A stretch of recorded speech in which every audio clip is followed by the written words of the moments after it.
Hey, this is Chris Jericho, and you're listening to the Shout It Out Loudcast. They're going to give you a reason to live, make you feel like you're the king of the mountain, and when it's all said and done, they're going to dance all over your face. Oh, yeah! We got some good-looking girls! Oh, yeah! 1, 2, 3, wait for it like that. Shout it out Loudcast.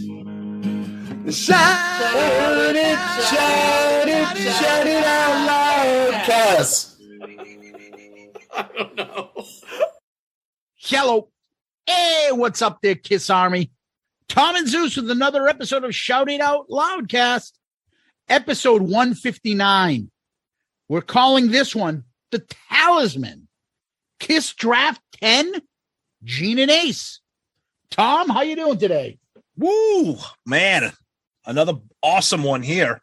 And I'm feeling better. And I would like to give a heartfelt thank you to the wonderful Loudcasters, fans, etc., who expressed their care and concern for me and the family while we battled COVID, but we slayed the dragon. Everybody's back on their feet. So I want to thank everybody for the well wishes. Thank you very much. That was very kind of you. So thank you. But we're back with another amazing episode. This is going to be so much goddamn fun. Can't wait for you guys to hear this.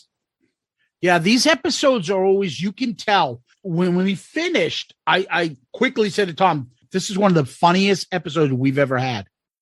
Oh, I totally agree. It was so organic and so fun and crazy and just unscripted. These guys are amazing. You know the Talismen. You know who they are. But when you hear what we did with them, it's just so much goddamn fun. We had a blast. Oh, yeah. A couple, brought out a couple drinks. Someone brought out a guitar. Yep. A new intro was organically built. That's right. All sorts of shit.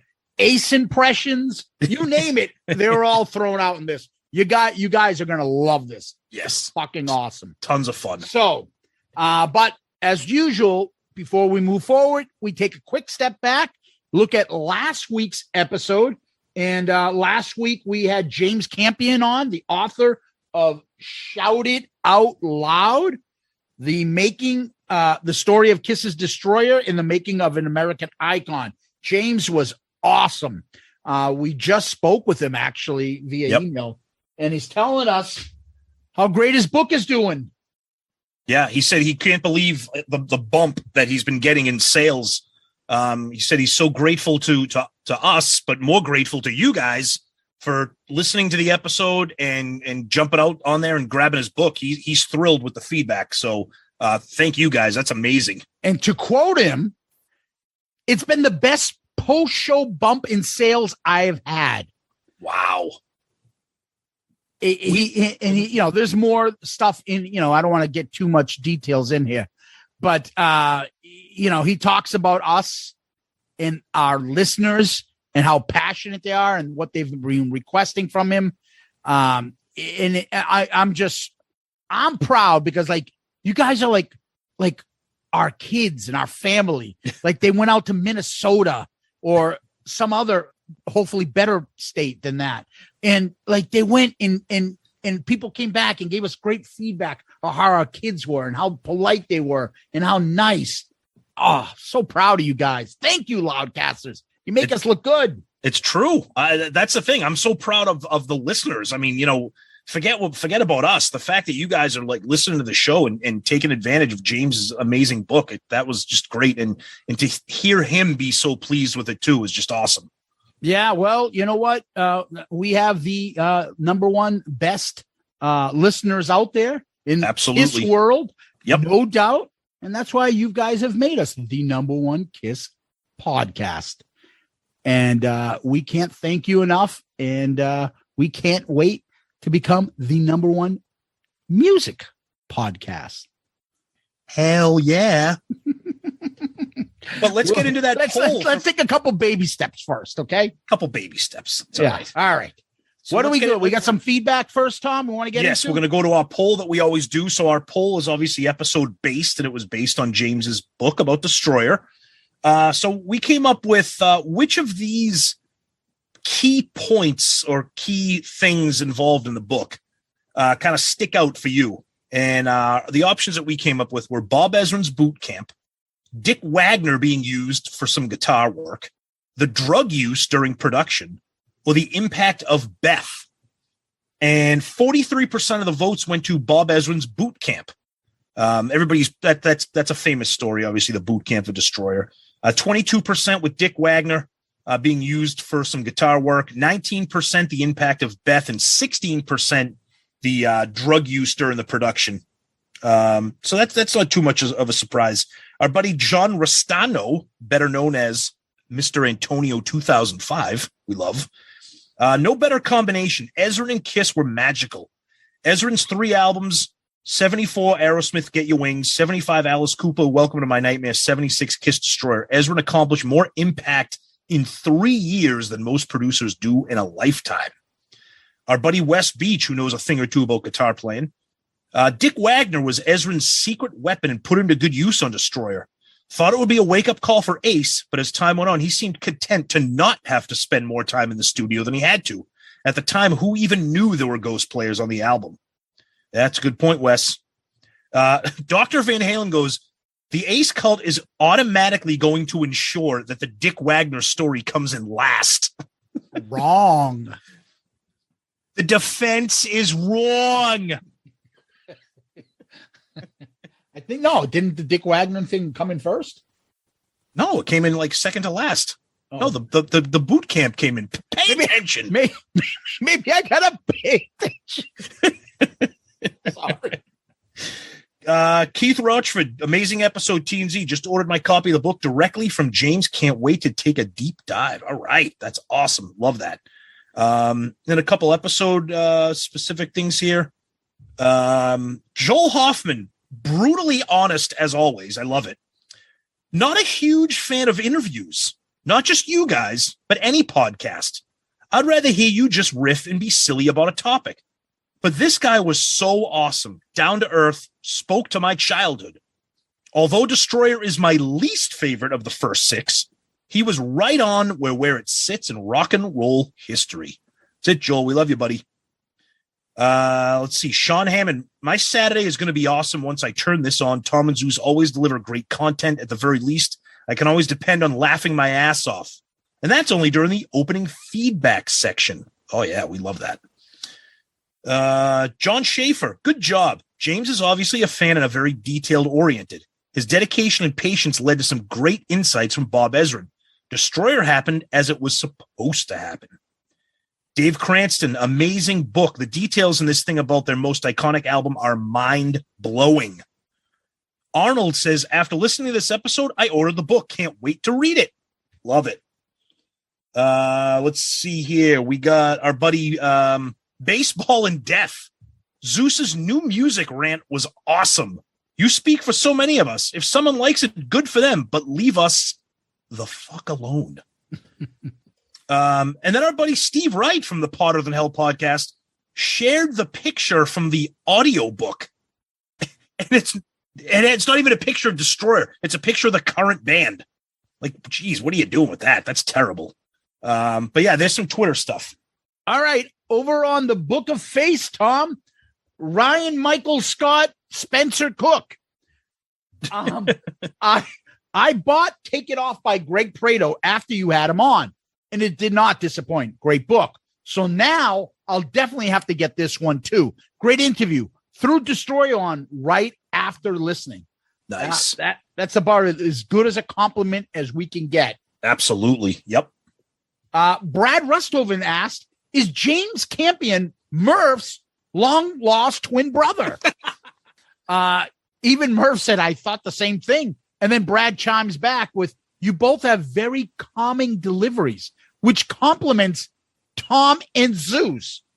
What does that mean? Are we like hysterical? That means it's a very calm delivery, unlike the 2 fucking lunatic main hosts who are always ranting and raving like mental patients. Yes. Devin Fox from Cobras and Fire, better known as Loose Cannon. Yes. The best looking one on the show. Oh, well, that's not saying much. Fantastic interview episode, guys. Both. your guest and how you did a dual interview while asking the right questions and then backing up and not getting in the way. Seriously, great work. The 33 and a third series James mentioned has some great albums too, by the way, to check out. Wow. Thanks for the compliment, buddy. That's awesome. Yeah. I want to get a little bit more familiar with that 33 and a third. I know about it, but not that much. So that's cool to take another deep dive into that. Yeah. I don't know. I have no idea how he can be partners with such a miserable bastard as Baco. We love them both, different types, but maybe that's why the show works over there, Cobras and Flares. That's why the show's great. That's right. Fellow Pantheon people. We love those guys. Exactly. Michael Murphy, another Patreon member, Tom. Yes. Never heard of it. Is Destroyer a good album? Do you like Destroyer? Sorry, I had to edit out something. Sorry, guys. Scott Wheeler just finished listening, and this was a great interview, but such a tease. I was hoping for lots of stories about the boys and the making of the album. I have to buy the book now. Well, isn't that the point, Scott? That's kind of the point. That's kind of the point, brother. You will not be disappointed by getting the book. Oh, There's God, no. plenty of stuff in there. Oh, yeah. It's a book just on Destroyer. And James is a good writer, so you're going to love it. Let's go over to Instagram, Tom. Uh-oh. Joey Romanek. That book is a must-read for all Kiss fans. Destroyer was my introduction to Kiss in first grade, and to this date, my favorite Kiss album. The book is awesome. Mm-hmm. Well, thank you very much there, Joey. We appreciate that. Over on YouTube, Jay Rucker. Am I the only person that realized that the new soundboard CD is literally the Rock the Nation DVD that came out 15 years ago? Same exact show. Yeah, we talked about that. Tales of a Kiss Geek. Uh-oh. I completely agree. You guys need to do an episode ranking the costumes. We know you incorporate that into your tour ranking episodes, but it'd be so awesome to hear you rank on the costumes alone. We want an all episode on it. And they said, do it. Hashtag eat a dick Sonny. What the hell does that have to do with it? I think it's because we had the Jericho new clip that we dropped in. Anytime there's a shot against our beloved Sonny, we got to take it. You know, that's true. Sonny Flooney, go fuck your ass. You're an idiot. Your opinions are shit. Your name is stupid, and you look like a firebag. Terry the Man. I agree. Your next episode should be focused solely on costumes. No way. Dude, we get emails on this. We've gotten messages on this. I don't know. People are loving this shit. Who was that? Terry the Man? I want to wait until we hear from Terry the Woman, and then we'll make a decision. It's Terry Bollea, otherwise known as Hulk Hogan. A comical, sarcastic view of each era of costume. And make it a two-parter. First episode, the makeup era. Second, the non-makeup era. And yes, they did have costumes in the non-makeup era. Wow. And then Tales of a Kiss Geek jumps in and goes, yes, man, I agree. That'd be killer. No pun intended. Oh, wow. I like these. I like our the interns we've hired for content creators. This is great. And our buddy, Mr. Antonio 2005, who sounds familiar. Yep. Penelope. I heard rode 30 miles today on her electric bike. Uh-oh. Then sent a tweet about having a biscotti nice as a reward.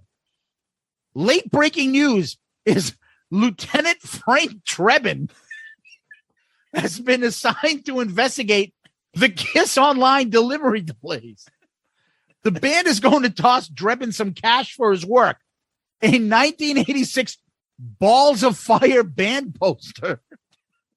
And lastly, a limited edition pink weed trimmer signed by Chris and Cusano Landscape. Oh, God.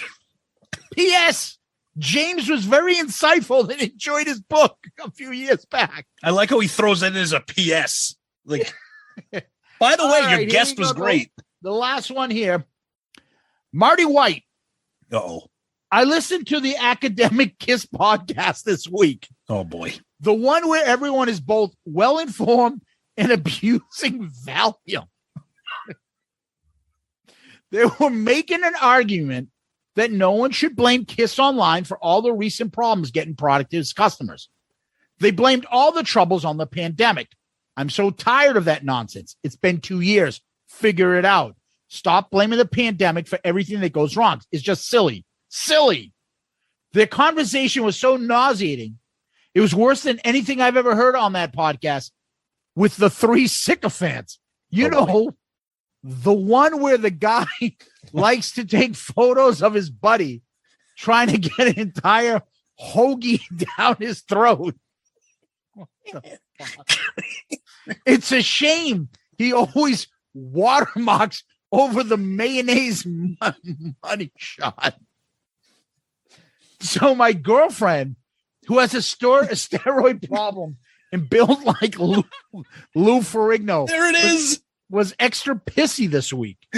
She ran out of roids and her dealer blamed the pandemic because he couldn't get his product delivered. I said, babe, I don't think the steroid dealer is using shipping companies to ship their products. She suddenly felt like a fool because she realized I'm probably right. So she got angry. She told me to get the bucket of sand. I thought, oh no, not my assy nipples. I guess I really did it this time. Oh, Jesus Christ. Oh, my God. 15 Jerky Boy references in there. Oh. Marty's the best. Tom, you got some emails you want to wrap up with? And we got an email here from our good friend Mike H. He says, great episode. I'm going to read this book. James seems like a really nice guy who shares our enthusiasm for Kiss. A lot of the things he said rang true and spoke to me directly. Awesome guest. And then he mentioned something here. I don't want to spend too much time on it because when we do the Destroyer album review proper, we will get into it. But I just wanted to kind of address his email, and I told him that we would. He says, I'm not sure if I dreamed this. Pretty sure I didn't. But my girlfriend at the time in 83, 84 had an official cassette release of Destroyer that had some kind of weird live recording of Kiss a few seconds after Do You Love Me ended. It was slowed down, altered in some way, and sounded really weird, but it was obviously part of a concert. It wasn't listed on the track listing, and I've never heard it since again. I was hoping this would be discussed. Do you know what I'm referring to? What is it? Do you know why it was put on the cassette? Yes, I had answers to your questions, Mike. You know where to go. That is called Rock and Roll Party, okay? And what it is it's the choir from Great Expectations looped over Paul Stanley's crowd banter from Kiss Alive. And it's about 1 minute and 20 seconds. And it's just a weird kind of effect. And Bob Ezrin threw it on there at the very end. The original album didn't have it. It came out like later on. You said maybe in 83 and 84, you had it on the cassette. Some mark it as an official track called Rock and Roll Party. Some mark it as a hidden track where it's after Do You Love Me? But there's the answer. It is called Rock and Roll Party, and it's the sound effects of the Great Expectations choir and Paul Stanley's stage raps from Alive. Very weird. I don't know what the hell it's there for. But I think we'll get into it. But it is called Rock and Roll Party because you can hear Paul Stanley saying, tonight we're going to have ourselves a rock and roll party. So that's what that's for. Kind of a weird thing, but I told you we would answer your question, and we did. So, Mike, we appreciate it. Daniel LeBlanc, great episode again. Now I have another book to add to my books to read. I hear you mention Julian Gill on your podcast. Curious if you've ever covered any of his Kiss album focus books on your podcasts. If not, have you checked any of those books out? And if so, would you recommend them? Either way, great interview with James Campion. Yeah, Julian's books. We have some of his the tour books. I have the solo album, the in-depth one, the Elder one. I know some of the album focus books you're talking about. Yeah, we have a couple of those. We're going to spend some time on them. We haven't done any actual episodes on the books, but Julian's books, if you're familiar with them, they're exhaustively researched. They're really good to use, when talking about certain topics. So, yeah. Much respect to him and his podcast. Those guys have been running between the message board, Kiss FAQ, yep, Julian's books, his podcast. we tip the hat to all those guys. No fucking shortage of love for him and what they do. But, I don't think our paths have ever crossed. I think you've spoken to him a couple times, Tom. Just a little bit on social media, but we haven't had the chance to have him on our show or vice versa. But a little bit inside baseball here, guys. I'll be honest with you. A lot of the older podcasts are not very Twitter and friendly. They're social media. They're more like Facebook and stuff, and message. Like you said, the FAQ website. Yeah, and 3 sides. They're the same thing. They're not really on Twitter. PRC. They're not really on Twitter. Right. And other shows, which, maybe they're smarter than us. Maybe they're smarter. Yeah, it's a great. They're not dealing with the fucking cesspool called Twitter. But go ahead. But no, that's it for the emails I'm going to read. We got a couple great ones, some personal and private ones that we're not going to share. But again, we say this every episode. We do read them, and we want to thank you for them. So 2 of our demon Patreon last couple of weeks have sent us some real personal and really touching emails. That we don't have to say who, but they know who they are. Yeah. And we appreciate the conversation, and much love being sent out to them. Yeah, absolutely. Tom, I want to read one last thing. Please. This is a DM we got. We got this from our buddy Stevie Flythe. Yeah, Stevie, who has his podcast. That's right. As you know, on the Flythe, which you were on. Yeah, we talked about country music, because Tom would rather put a bullet in his head and my head. Not true. Before I talk about any country music. Not true. Not true. I would do it. Well, okay. 90% of our listeners would rather put a bullet in my head. That might be more accurate. Talk about that might be more accurate. But anyway, Stevie's a great guy. He's been listening to the show for a while. And please check out his show on the Fly. He does everything between sports, music, Kiss, country, you name it. And follow him on Facebook too. He's got a group and everything. He loves posting stuff about pop culture, 80s music, TV shows, movies, classic stuff. So he's in touch with all that, the same age group. Stevie's a great guy. Yeah. And anyways, he sent us to me and Tom a quick DM on Facebook the other day.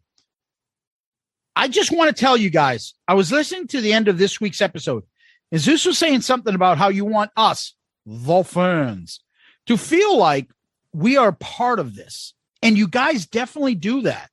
Sounds corny, but I really feel like all these guys and you guys are like family. Thanks for what you guys do, and keep it up. And for that, Stevie Flythe from the podcast On the Fly, you are comment of the week. Good answer. Good answer. I like the way you think. I'm going to be watching you.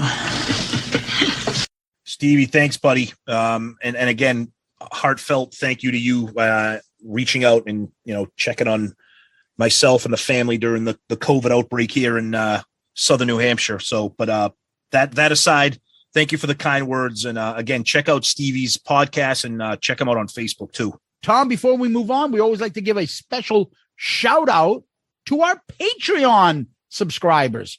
Patreon is where people can come and help out the show. You contribute something, and then you get a couple little trinkets, souvenirs, novelties, party tricks from one of the all-time greatest 80s movie of all time, Top Secret. Oh my God. Please tell me you guys like Top Secret. Come on. Anyway, I know a little German. Little German? He's right over there. I'm doing the wave to Tom. Anyway, a Patreon is where people come and, they contribute to the show. We have different tiers for different things we give back. Our Patreon is better than anyone could ever have imagined. We love our Patreon family. It's a tight-knit group. We're all always chatting online, whether it's through the messages or posting polls or doing all sorts of different things. And this year is going to be no different. This time, by the time this comes out, we will have recorded our Patreon pick album review crew. Oh, wait for that. We do the album review crew once a month where we pick an album to review, non-Kiss. And it's me, Tom, and Sonny. And what we've done is we've made, instead of having a group pick, we've had it as a Patreon pick. And their selection is going to be recorded this week. Cannot wait for that.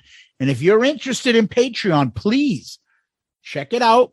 The app, Patreon, the link to the show always has notes and links. You can find it there, or patreon.com. You search under creators and you would find, you just type in Shout It Out Loudcast and then check it out. See if anything there interests you. If you want to join, we'd love to have you. So Patreon family, thank you. We appreciate you and sending our love out to you guys. Yeah, absolutely. You guys rock. We can't thank you enough. Just so grateful for everything you guys do for us. With the donations and being part of the family. And again, our first big Patreon ARC episode coming up. It's going to be a whopper for you guys. So we can't wait for not just the Patreon people to hear it, but everybody else. It's going to be pretty kick-ass. So stay tuned for that. Tom, let's go on over to Kiss World. What's going on over there? All right. So today we're recording this portion of the show on Wednesday, January 19th. Kiss announced the new rescheduled end of the road tour dates for May. Yep. So as of right now, they're going to be May 11th in Milwaukee, May 12th, Dayton, Ohio, May 14th, not far from us, Hartford, Connecticut. That's a Saturday. We might go. May 17th, Raleigh, North Carolina, and May 19th, Daytona Beach. That's the Rockville Festival. So there's been no updates on what's supposed to be going on with their Australian tour that's supposed to be starting soon. But this is 5 dates in May that were rescheduled from all the COVID disaster that happened last year. So that was part of the news. Tom, how's that Hartford date looking? Interested, maybe? It's looking pretty good. It's a Saturday, but what did we say? We're not buying tickets in advance. Anybody else that might be interested in going to that Hartford, Connecticut show, let us know. Yep. Early summer, late spring, early summer. Weather's usually perfect that time of year. It's at the outdoor venue in Hartford, which I've never been to. Zeus, I'm not sure if you've been to, but it's another Xfinity type, shed. So could be a fun event there on a Saturday. And then the other big thing is the big Creatures Fest with some huge announcements this week. Bruce Kulick's band, with Todd Kearns and all those guys, they're going to be there. And Jericho's pandemic supergroup Quarantine has been added. So this is going to be pretty friggin' amazing. You got Ace, Vinny, Bruce, Jericho and his Quarantine band. Then, of course, you get the other bands that I don't know who's whatever you're interested in. You got Enough's Enough, Vixen, Quiet Riot, Trickster, John Corabi, Pretty Boy Floyd, and another new band that I've never heard of called Core Rozzy. I'm not sure who they are. An up and coming band. But Creatures Fest, you might see or hear Shout It Out Loudcast reporting live from that event. We don't know yet. Yeah, we're looking forward to that. With the exception of Vinny, everyone's been a guest. Yeah, it's true. Well, right? and Ace. Oh, his band is. That's true. And what are you talking about? I'm there every fucking week on your show. You guys are fucking... The fuck's the matter with you? I make a special appearance on Shout It Out Loudcast. And actually, you'll hear a couple of my comments coming up in the Kiss draft. One last thing I also want to bring up is we saw people fighting online. The Kiss tards are going at each other. I've never been more entertained in my life. Nothing is more entertaining than watching toxic Kiss Facebook groups go at each other. And we have no, side on this. There are people that are bitching about the cost or the, expo shows versus these concert fest type shows. People taking side. And Tom, I didn't know you were part of the CEO club that gets to go to these events. Oh yeah, you didn't know that we're trust fund babies. Because that's what it was called. Trust fund and CEOs because we may or may not be able to afford the base ticket price for the event, which I believe is $175, which gets you into the event for the weekend to see every show, which in my world, if you're a diehard Kiss fan, it's pretty fucking awesome. Yeah, it's pretty cheap. Yeah. How much is every show if you want to go see each individual act? Right. Correct.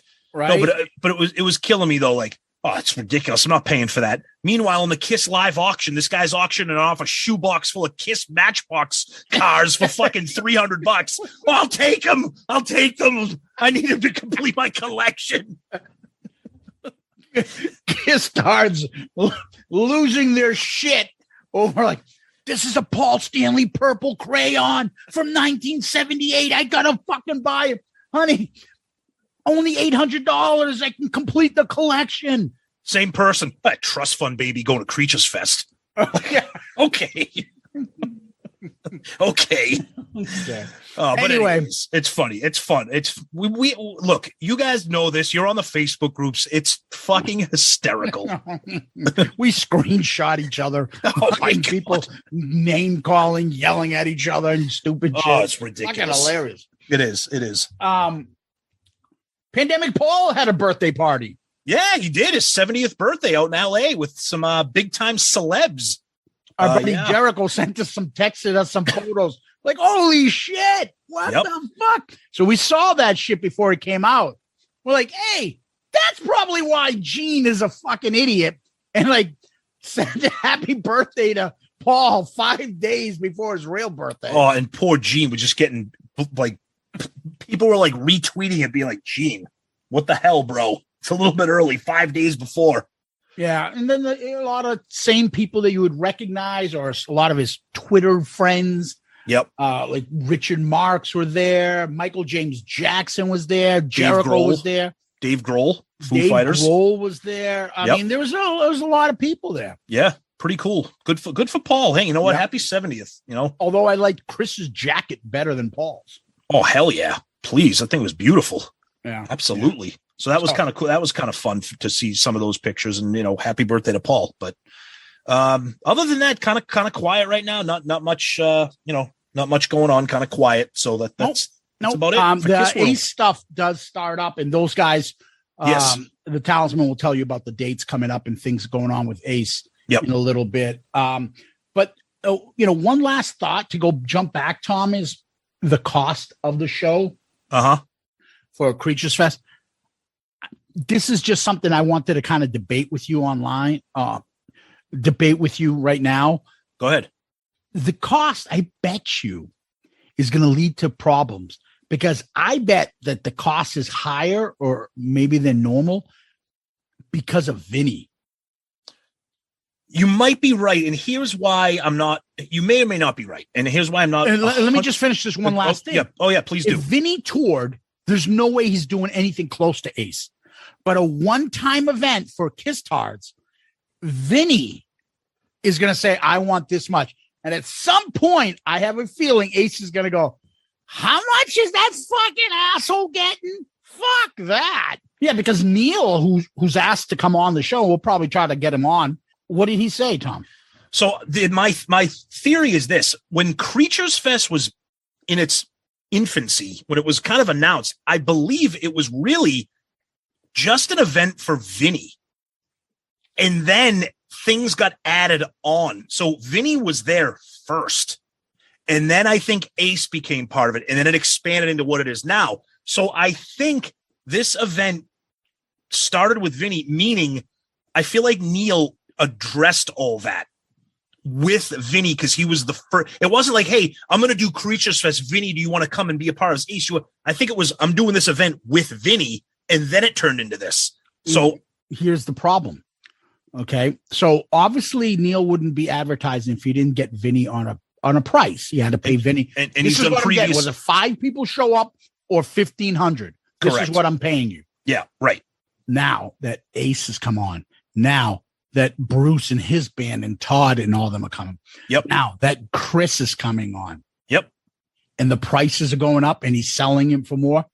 You don't think perhaps that Vinny's going to come back and be like, well, I think I want to have more if I'm going to show up?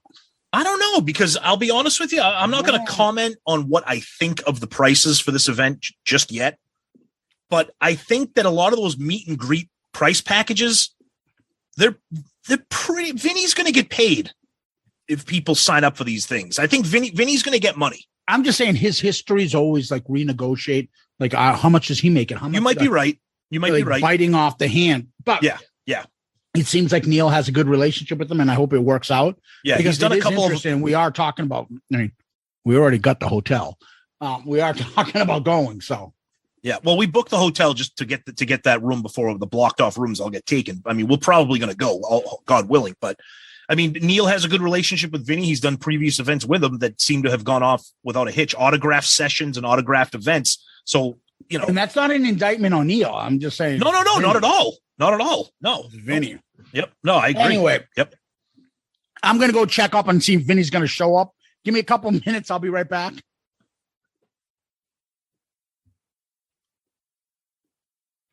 Yeah, I'm back. I was just checking on the Chris and Cusano landscaping.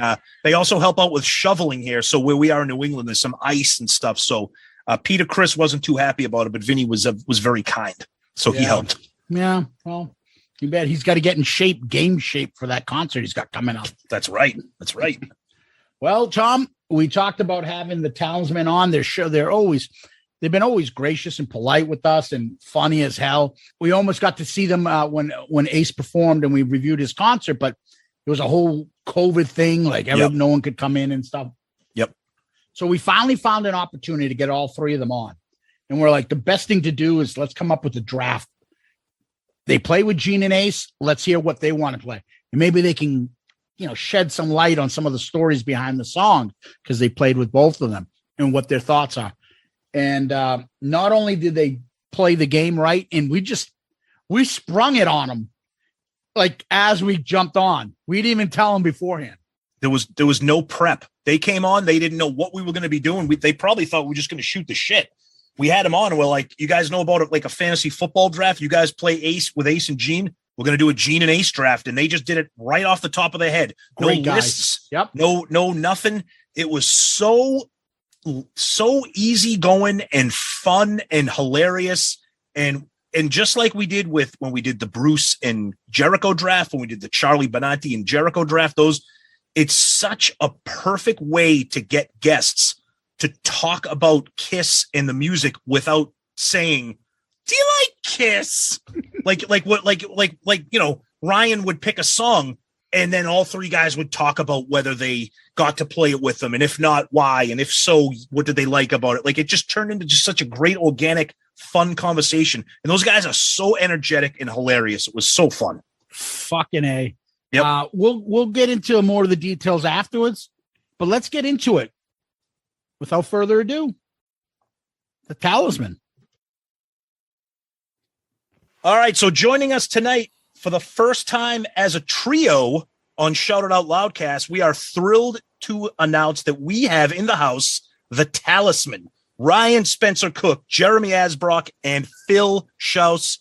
Guys, thank you so much for taking some time joining us. This is going to be a blast. Everybody, we're about to get ready for a Gene Simmons, Ace Frehley Kiss draft with the guys who know Gene and Ace better than anybody. Welcome to the show, guys. Thank you. Thanks for having us. Yeah, thanks.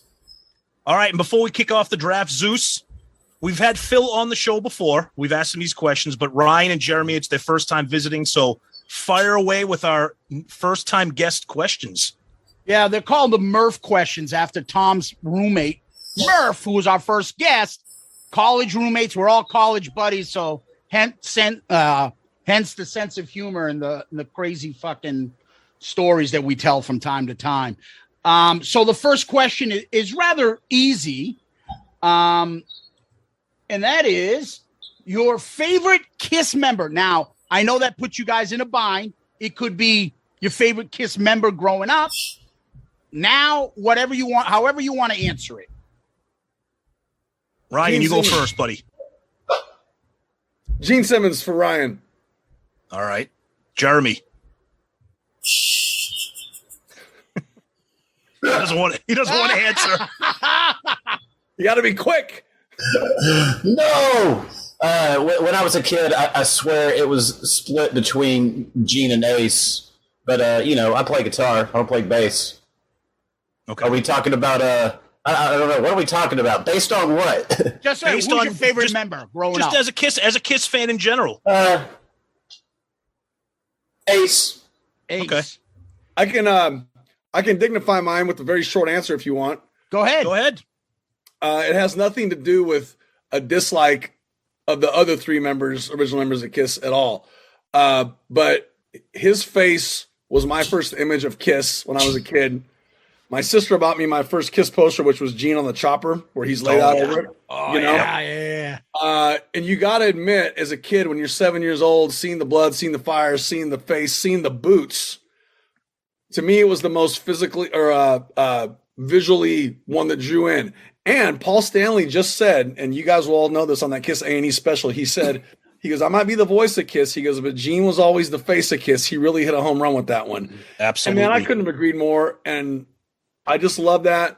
And the fact that he was the first guy in Kiss that hired us. Nice. So, That's awesome. Well, that's why I said based on what? Like, they're just like, they're just like, oh, just your favorite, Kiss guy when you were a kid.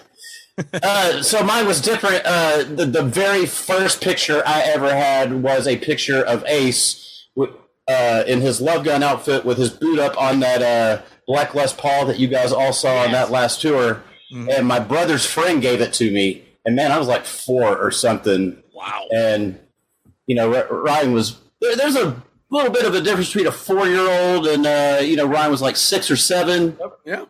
So, like if I were 6 or 7, I probably would have went for Gene. But since Pat Toon gave me that picture of Ace, I don't know. It was just always that. Nice. And also, when I listened to God of Thunder, scared the crap out of me when I was like 5, man. Phil said Ace, by the way. Okay. Yeah. Hey, everybody should have fucking picked me. Sorry, I'm going to be doing my Ace shit every once in a while. That's all right. If you're around Ace for any... I thought Ace called in. Yeah, okay. See? All right, sorry. If you're around Ace for any length of time, you do an Ace impression. So, I can imagine. We had Carmine a piece on not too long ago, and he's like talking out of nowhere. He doesn't like... One of our gimmick is I do Ace impression on the show. Out of nowhere, he's like, yeah, and I really like Ace. Hey, yeah, I'm Ace Frehley. Started doing an impression. that sounded like Night Bob's impression of Ace. Yeah. There you go. And by the way, I always like to say that Paul is the band and Gene is the brand. 2 different things, and I agree with you. Yeah. Nothing gets by that band without Paul saying, "Yeah, we're doing it." But that's you just added an R and changed the entire thing. Yeah, exactly. Yeah. There you go. All right, so that went off a little detour, but how's this one? Again, it could be growing up, it could be right now. Favorite Kiss song? To me, changes every week. Probably now. Today, it's going to be King of the Nighttime World. All right. 100,000 years. Oh yeah. Oh wow. Okay. Live or studio? Ooh. For 100,000 years. Live. You got to go with the alive version. You like that? Yeah. You like the what do you call it there? The solo. The solo. Yeah. And Phil, you took I Want You. Ooh. All right. Yeah, I still feel like that. Yeah. All right. I'd go studio. I Want You too. Okay. Yeah. Sounds good. How about favorite Kiss album? Today? I know what I said for this one. I'd say today, since I heard nothing to do with hearing King of the Nighttime World, probably Rock and Roll Over. Yep. Probably. That was my answer also. Yeah. Yeah. That's a popular pick amongst our guests. Yep. I sure have been getting heavy into Destroyer, though. I really have listened to Destroyer more than I really ever have. Listen, recently. that's a whole another episode of this show about that deluxe box set. Woo! Awesome. We'll have you back and we can break it down some more. That thing is fucking awesome. That box set's insane. Oh, we love it. We love it. By the way, all 3 of you picked Rock and Roll Over. Funny how you guys made it into a band together, huh? Right? All right. So how many, I know this is, you guys played with them, but how many Kiss concerts do you think you've gone to? Oh, shit. Man, I counted these out once. You can guess. It's all right. Okay, does a cruise count as one show or does it count as 3? 3. Because I like don't adding think- mine up. Sorry, I don't think the cruises count. But go ahead. Oh, all right. You're going to make it tough. Okay. They count 0. Why don't they count? Why don't they count? Jeremy's pissed. I want him to count. Because they don't. It's not a tour. You didn't buy a ticket. You didn't go. You were hired. You bought a ticket. And You were bought a there. ticket. You have to buy the extra ticket. There were 4 of us. So it was me, Tom, Sonny Pooney, you guys probably know, and his brother. Busting balls. Yeah, they made us buy the extra 2 tickets for the other guys to see the show. It fucking. I'm busting balls on the cruise thing. I'm kidding. Oh, yeah. Aside. I mean, it's going to beef up your number too. I know, but it's just not the same. All And right, it wasn't so the original guys. Okay, what's the number? Jeremy, you said you were working on a number. What's the number that you think? I don't know. I don't know what I'm going on now. I don't know. I'm kidding. We've done Jeremy and Philip out of Kiss Cruises. Jeremy, you and I have a little more than Phil, so we can take at least 9 times 3 and call that 27 shows just right there on cruises alone. Yep. 27 to 30, right? Is there a show Yeah. that I'm missing? Oh yeah, that's right. Oh no, they play twice. They play, but no, they do No, they play play 3 times. Yeah, but we only No, get tickets for 1. You're right. 2 You're in, right. yeah, 2 indoor, 1 outdoor. Yeah, on we the have last to go cruise to at both. least. Yeah. Somewhere in the mid to upper 30s, if you count the cruises. If you don't count the cruises, the only tour I did not see between Crazy Nights and up until now was honestly the farewell tour, the Wow. Peter Chris. Okay. Did you see the reunion when it first happened? Yeah, I saw that twice. And I saw Creatures too, but I didn't see Lick It Up, Animalize, or Asylum. Wow. Nice. Ryan, what do you think? I said right around 60. Ooh. We went a lot. We just growing up, it was always Kansas City, Wichita, Salina, anywhere in Missouri. Finally in Topeka in '86, but it was a lot more non-makeup shows than it was makeup. But once the reunion hit, man, Yeah. we went to a ton. Yeah, Nice. Phil had about 20. The last question I'm going to leave you guys with is, and I'll give you Phil's first. He said touring with his favorite Kiss memory. He had touring with Gene in the crowd in Bolivia. So that might apply to both of you guys too.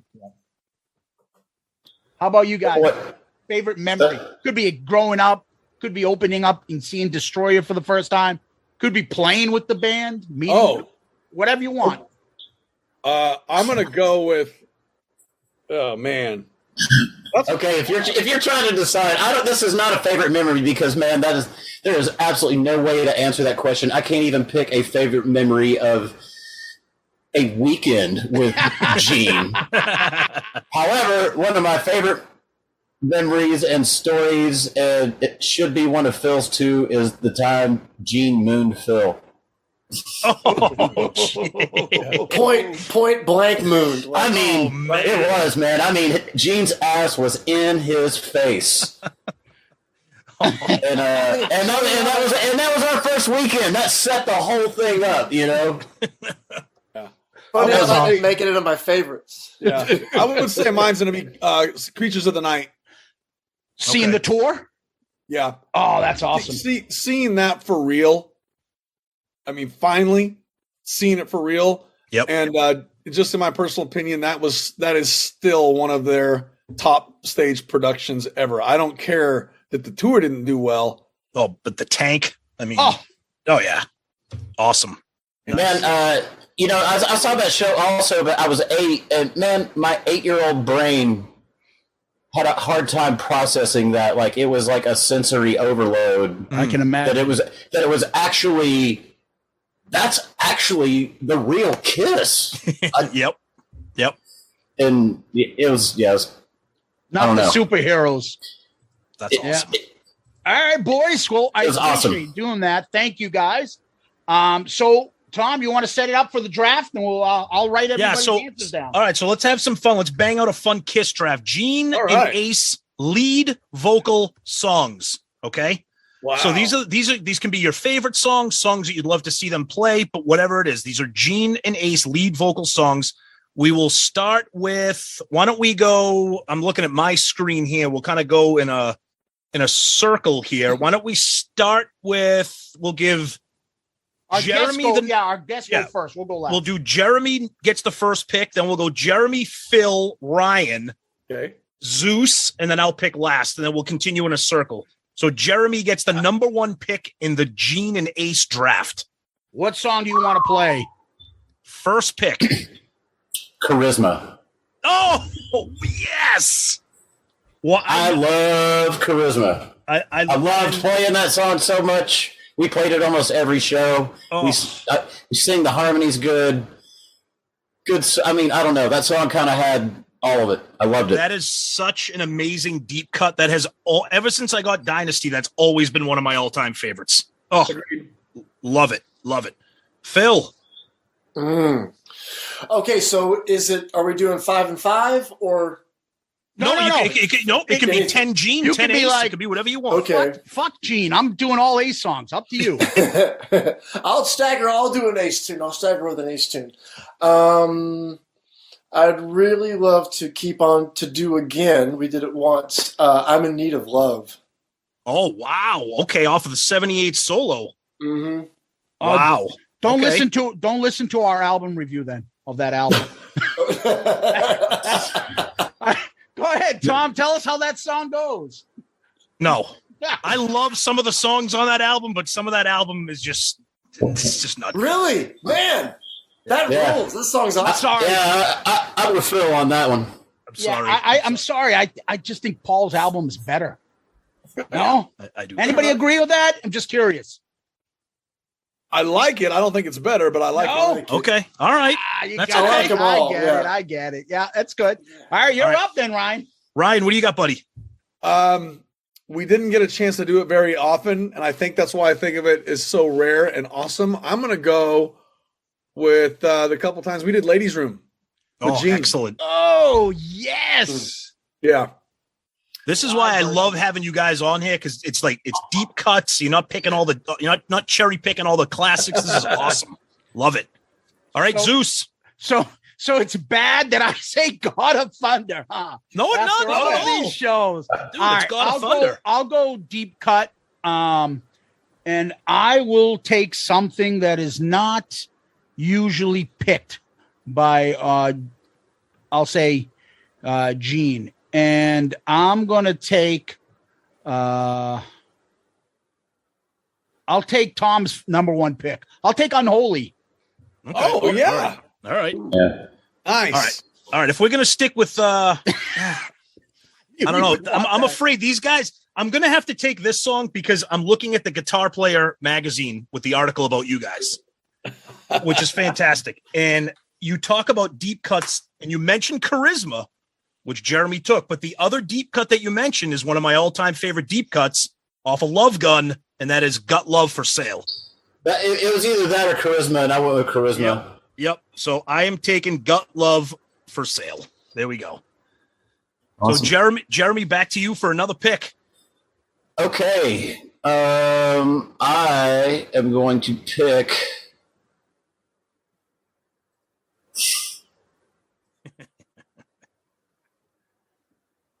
Love Them and Leave Them. Oh, yes. Great. We carried the lyrics to that around the whole tour, trying to squeeze that one in. And I don't know, man. For some reason, Gene just didn't go for that one. He has to do the kicks in the video where he walks out. From the video. Oh, yeah. And then he does this. That's it, Phil. Oh, my God. Honestly, man, and to me, like as Gene as that song is, it's also about the solo. Ace's solo in that song is fucking awesome. Ace is on fire on that. Oh, so I let me set a picture for you real quick. Me and Tom are in college. So, after a while, Kiss, we grew up in different towns. When we connected, grunge is starting to pick up. We like our other hard rock music, but we had the only ones who had that Kiss connection. And Kiss Extreme Close-Up comes out. We had that fucking playing. Everybody in our little suite was like, what the fuck? Who's playing Kiss? Non-makeup Kiss. And we're blasting it. And when we saw the videos, because there's no YouTube and shit there, And when we saw Love Them and Leave Them, we lost our minds. Oh my God. There was nowhere to see that stuff. No, unbelievable. We can quote Extreme Close-Up all day fucking long. It was between the Love 'Em Leave 'Em video and the Sure Know Something video. Those were the two best. Amazing. Fucking rock. All right, Phil. What do you got for you? Another pick. I'm going to do a Gene this time, and I do the rock and roll over version of See You in Your Dreams. That's great. Oh, wow. Okay. We could do that one really Phil, well. you're the best. Thank you for like being the focal point and me getting you guys on here, communicating with me. Of course. But you must not like me or something with the selections you're picking. I feel bad because every song you've picked, and like our listeners know, I have certain songs that I'm like, oh my God, that song sucks. You know what's only worse than that? The fucking solo version. Holy shit, that's even worse. God bless you. I love your performance. Man. But Phil, it's okay. I feel bad. I feel bad. Yeah, I love that. That's funny. That was always my favorite song on the record as a kid. What? Because I like the live versions of the other songs, but yeah, man, I loved that song. See You in Your Dreams. I've always liked it too. Zeus and I always argue Bundy about singing background. Come on, that's horrible. No, not the solo. That's the solo version. He's talking about the rock and roll over version. Yeah. That has Michael DeBar and Katie Seagal. Yeah. And we do that in our Talismen set. Yeah, we do. Oh, dude, nice. I don't remember you. I don't remember hearing that on the cruise. I do. Yeah, we did it. Yeah. What the fuck was it? Oh, it was probably when I was throwing up on night two. Yeah. Probably Zeus it out. It was a horrible memory. He's blocked it out. Yeah. You were pissing. You were taking a piss. It was one of those late night. It was one of those late night, midnight performances you guys did in the area there. The little atrium. Atrium. Thank you. Yes. If I was pissing, I'd have a piss cup with me and I'd just sit there and listen. Just no one's paying attention. Be fine. We'll be fine. Ryan, you're up, buddy. Man, I can't tell you what they both are. I have a two-way tie, but I'm going to go ahead and go with Sweet Pain. Oh, wow. Oh, see? Damn. Man, I got to tell you, and there's something about, there's that Gene grunt and that Gene growl that he is so known for. But when he does that whole, my leather's been tied around me. Yes. It's a whole different Gene Simmons vocally on that record. That's not the God of Thunder style thing. I love the way he sings it. I love the lyric. I love the breakdown riff in the middle. I love that. I love everything about that song. And we played that a lot with Gene, didn't we, guys? Yeah. That's a great deep cut. Good and call. they never do it. Never. Oh, of course not. Never. No. Anyhow. Yeah. Oh, God. And Gene, Philip, give him one. Philip, give him a. And Now I'm jealous. I need to crack a beer. And by the way, that's a Boston accent if you haven't heard it yet. I can spot it. You can tell it a mile away. From Boston. Yeah, exactly, Ryan. From Boston. We're from Boston. All right, so I'm up. I don't want to take another popular like Unholy. I'll go deep cut. So Sweet Pain just got taken out. I'm gonna go with one of my all-time favorite, and that's off Hotter Than Hell, All the Way. Oh yeah, good one. Yeah, good call. Yep. Love that one. Love that. They played that on the cruise a couple times. Yeah. Yeah, we played that a lot with him. Oh, so awesome. It's such a great tune. There's so many great deeps. There's so many songs on Hotter Than Hell that they don't play. That's why ever. I love it. And ever. They never touched that album enough. Yeah. And all right, for me, I'm gonna go to I'm gonna go to Ace, and I'm gonna take my favorite song off of his solo album, which I'm not a huge fan of, but this might be a Mount Rushmore Kiss song for me, and that's "Rip It Out." Yeah. Oh yeah. And I gotta say, when we saw Zeus and I saw the Ace show in Boston in September, and at the time, "Rip It Out" was not in the set list; it got added later, and I was so friggin' bullshit. I'm like, you gotta be kidding me. I forgot about that. Oh yeah, Rip It Out, absolutely killer song. You guys fucking rocked that concert. But we did an episode on that concert that we saw with you guys and Alice. Fucking You guys absolutely crushed that show. Yeah, It was well, so we were awesome. fucking Thank singing you. phrases left and right. That was so You guys great. fucking Thank you. rocked it. Jeremy, back to you for a pick. Well, since side 3 and 4 of Alive 2 was my very first Kiss album, so Rocket Ride was my first Ace There you song. go. Open the tour. Yep. Yeah, I'm going to go with Rocket Ride. Good one. Awesome. Love me some opener, Rocket too. Ride. That fucking Awesome opener. riff. Oh. Yep. All right, Fantastic. Phil, what do you got for me now, brother? What are you gonna do? I'm going to disappoint Zeus again, Here it comes. and I'm going to Wish stay upon a on. star. And I'm going to stay on that side of the same album and go with Larger Than Life. Oh, I that's would be. I like Excellent. that. I like that. Larger than life. You ever get Gene to play that? No. No. Too One of slow. the ones that we were always Too on slow? about. We wouldn't Okay. go for it. Okay. That's thank you. Gene's quote, by the way. Too slow. Yeah. Too slow. It's too slow. That's what he says. Wow. Wow. Okay. I mean, it is a painfully slow song, but it's slow for a reason. Wow. All 'Cause right. it's- yeah. Ryan, what do you got, buddy? Almost Human. Oh, yeah.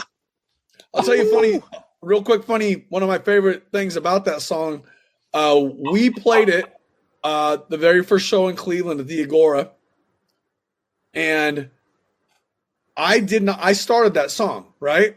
Okay. For whatever reason, and you guys know we didn't do full rehearsals of the whole set before we were playing with Gene. It was just you better know what you're doing, show up and play.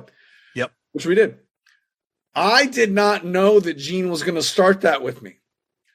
I thought I was just starting it alone. Down, down, down, down, down. Mm-hmm. And he looked at me for a count, and I was kind of like, huh? So I just started it, and he kind of looked at me weird, like, why didn't she count? You got to count us in, man. So if you watch the video, he kind of comes in on the second or third note, because I just turned and looked at him and went, no. And he went, Did you get Gene to do the like on the studio version?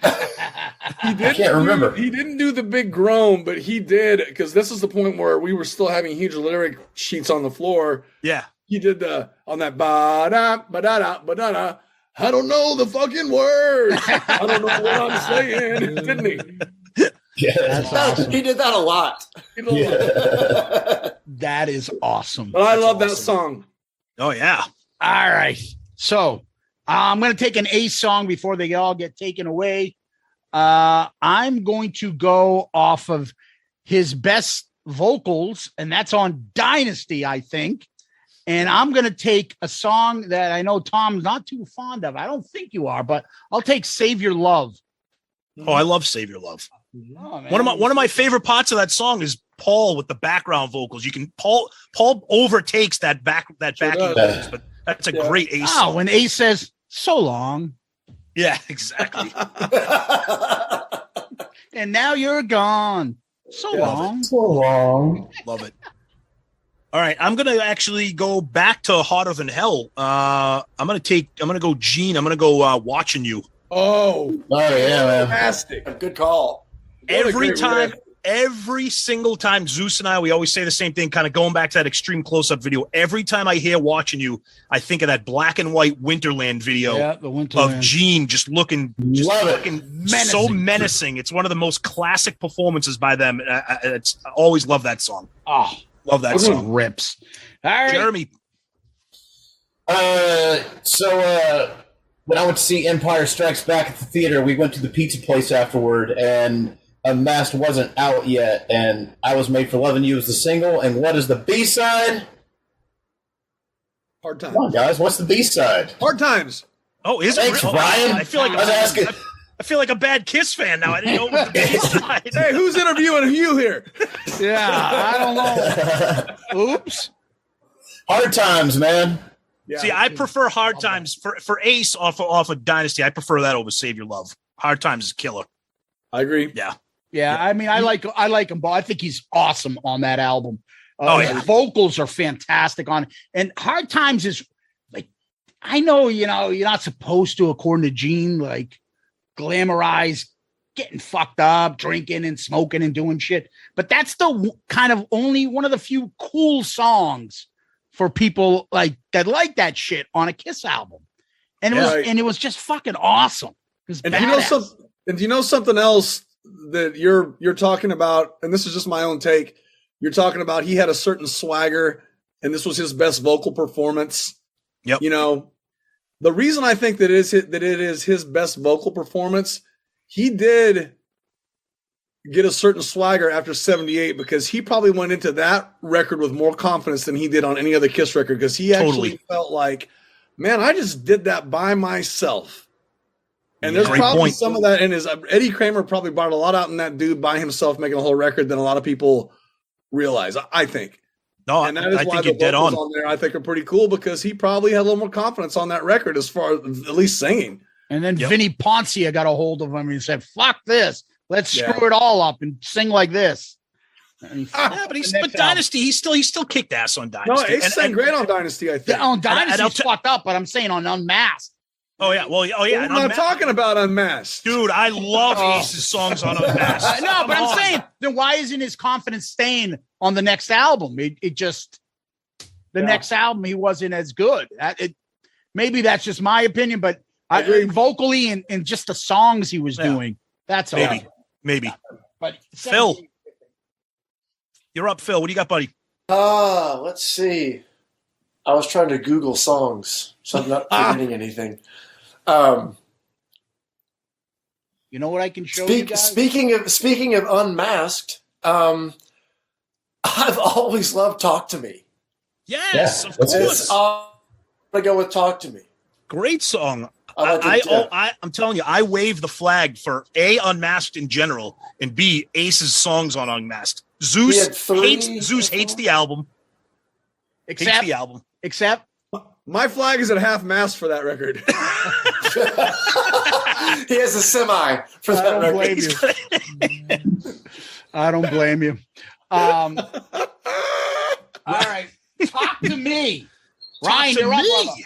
You gotta talk to me. To me. You gotta point your thumb to yourself in case someone's confused. Someone's confused. Talk to me. Yeah, I just want to talk to you. Talk to me. Exactly. Ryan, what do you got? What's next? I'm going to go forward a few years. I always thought one of Gene's coolest moments was off of Revenge. Thou Shalt Not. He's just... Oh, damn it. You stole my next one. one of I know the greatest these fucking guys. One of the greatest deep cuts. Damn it. One of the greatest deep cuts ever. And when Bruce's band came out and Zach took the vocals on that. And I was going to point that out. Yes, man. I was going to bring that up. Man, he killed it. It was good. I always wanted us to do that. And part of the reason we couldn't do it is, that vocal's pretty high. Yeah? Yeah. I'll tell you, Tom fucking almost dropped the load right then and there when he's like, holy shit. That's always been one of my. I mean, everybody always goes to Unholy on Revenge for good reason, but I think Thou Shalt Not is one of the most underrated Gene Demon songs. Yeah, it's great. On Revenge, fucking killer song. Great. Yeah. Did we rehearse that with him at all? No, it was on the list of maybes, but that was why we didn't. Was because the vocal was just like. I thought we started it, or was that another one from Revenge? We did a run through of that at SIR here in Nashville. As a band, we had it together. We did Gene's response before we eat and it was his idea. Yeah, it was his idea. And then when we came time to do it, he literally looked at us and goes, "Are you crazy?" So I think he forgot that he didn't he? That happened. I'm not left. That happened. I thought we played it. I couldn't think if he sang it or not, but I remember him. Wow. Great song though. Oh, fucking love that song. Absolutely. Yep. Well, I'm gonna stay in a kind of an album. I'm not sure anyone's gonna take off of this, but I like this song off of Crazy Nights, and that's Good Girl Gone Bad. Oh, I love that bass on that. And I love that different vocal that he puts down on this. He's got that Beatles Gene voice. He's got that lower tone voice, smooth, and then he's got the fucking what do you call it? My Louis Armstrong impression of him.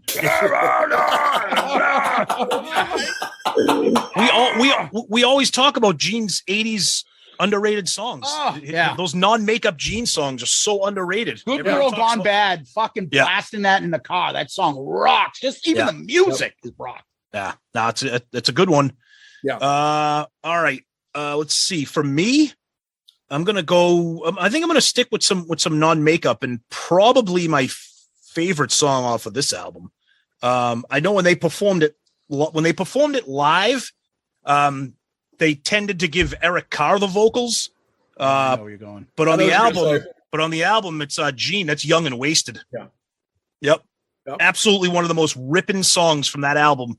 And I love that they gave Eric the vocals when they performed it live. I thought he did the song killer.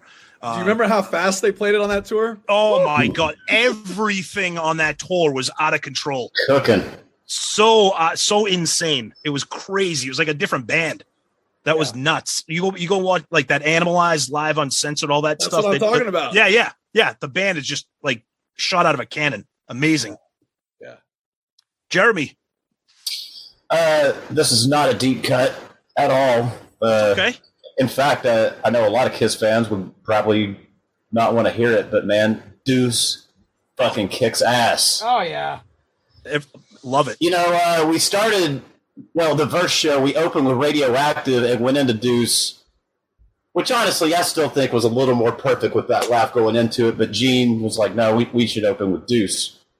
And man, just the look on people's faces, I could see what he sees when they hear that song. Mm-hmm. And then when we got to play it in Australia with Ace playing the solo and, just kind of stepping back and watching that thing happen. And man, I don't know. I love playing it with Ace. I love playing it with Gene. And, we've done it with both. And I just fucking love that song. It's Deuce. Absolutely. I'll tell you, one of our biggest regrets is Tom and I missed you guys when you performed with Gene and Lynn Mass. Oh, that was shame on you because that was a fantastic show. I know. I see it on YouTube and I fucking hate it because I'm like, God, this rocks. I can't believe we didn't go. Yep. Didn't Gary Sharon sing Strutter that night? Yes, he did. Oh, even better. That was Jared's birthday. That was my birthday. Oh, shit. See, there you go. Rub it in even more. Wow, we suck. Oh, Zeppelin showed up. Yeah, man. Bonzo came back from the dead. He started jumping in. Phil, you're next. I'm going to go with Plaster Caster. Oh, yeah. There you go. Phil, you finally did it, my friend. Yes. You picked a song he likes. No, I like a lot of the songs he picked, but that is we just did an album review of Love Gun, and I put that as my favorite. The vocals, the melody, the backing vocals, the back and forth, the callback. It is one of the catchiest Kiss songs. Very like Beatles-ish, the way he does that. It's just catchy as fucking all. Yeah, great. Yeah, it's a really cool written song. It's got a weird arrangement, and I've always liked that one a lot. Mm-hmm. And plus pop culture references, right? And it's about his penis. Yeah, so you can't go wrong. Of course. Yeah. That's right. Yeah. One that is one that I still enjoy because I said it like my favorite Kiss song changes each week and stuff. Yeah. One that still has the same effect on me as it did is when I was in 4th grade when I got Kiss Alive 2 was the Alive 2 version of Dr. Love, Calling Dr. Love. Yes. Oh my God. So I do have to footnote that I'm talking about the Alive 2 version. I love the studio version. It's not taking anything away from it. But I actually owned Alive 2 before I owned Rock and Roll Over. Me too. Yep. Me too. I did too. So and just Paul's intro. Oh my God. Everybody's hot. Everybody's got rock and roll pneumonia. And it's got more pep in the step. It's a little quicker. And Gene is full on being that Gene thing. It's just the demon is in full force. Exciting because I could totally. I haven't seen Kiss yet live, and I could totally picture him especially in my head when I listen to that. Oh yeah. Which version do you like best as far as the kind of studio? All three that I know of are different. You got the studio on Rock and Roll Over. You got double platinum, which comes in that. That kind of phase and then sound. Even Smashes is different. I think Smash is the one when they come back out of the guitar solo. It's just the backing vocals, Dr. Love, and that's all you hear, and no Gene. So they're all three different.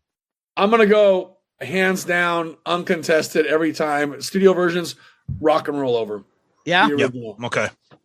Well, Smashes Thrashes, we've talked about Smashes Thrashes. To me, they fucked up every single song on that. Yeah, I was going to say, I would not take those versions of anything. Me neither. No one would. There's a couple things that they did that I did like, though. Like even I think it's Love Gun. They actually came back afterwards on the solo. Paul's not singing on the after Ace's solo on Love Gun. I like that. It's just the backing vocals, and Ace's guitar is more pronounced, and the solo goes on and on a little more. Yeah. There's a couple things, but the sound is fucking brutal. The sound's terrible. They totally 80'd up all those 70s classics. It's a brutal collection. Gene even changed his bass line on Rock and Roll All Night. That's the most egregious thing. That's terrible. I can't stand that. It's horrible. It's terrible. Horrible. And the weirdest thing that most people don't know was that Weird Al produced that record.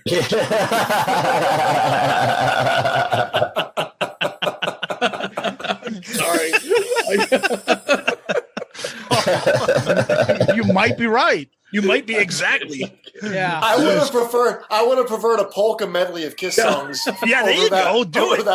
Oh yeah. Yeah. I know it's Zeus, you're up. All right. So I'm going to take another deep cut, and I would love for you guys to have him play this someday if you get with him again. And that is off of Tom's going to laugh. Off of Monster. Back to the Stone Age. Wow. Yes. Dude. Wow, you just made Ryan leave. Ryan just got up and laughed.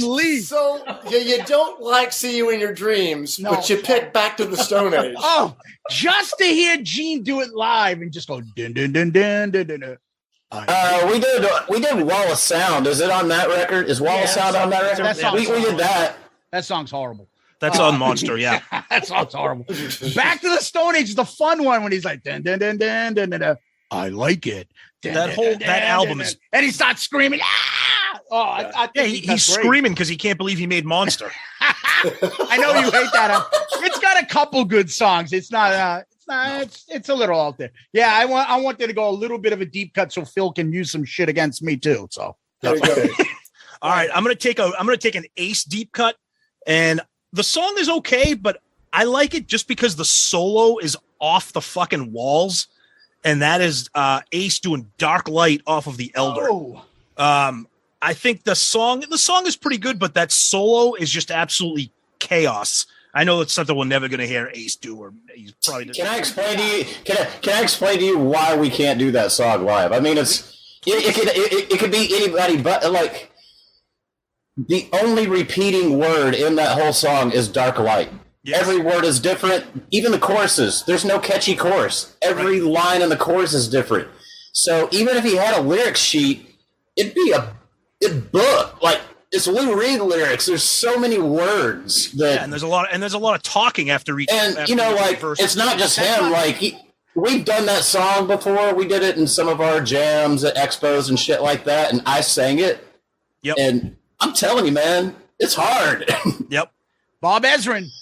Yeah, that's he's he talks that whole song. He's not singing that song. Of a malevolent order. Yeah. Sodom and Gomorrah. But I was kind of with all you guys about the live thing. It's like, God, that'd be so awesome to hear live. And it's like, didn't he try it with holy you guys? moly, that's a lot of lyrics. I thought we did it live, right? We did it twice on the cruise, and it honestly, man, if you watch the theater show version of it, it's pretty good. It's not it's not bad. Yep, nice. All right, Jeremy, back to you. 6. Running out of Ace songs, man. Hey, let me see if I can show you guys if this helps. Let me see if I can share my screen. And here we go. No, I don't want to cheat. No, I don't want to cheat. He doesn't want to cheat. No.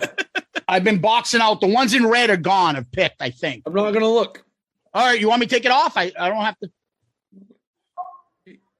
Yeah. I can't. I don't have my glasses on. I can't see that anyway. That's all right. Spin Back to My Baby.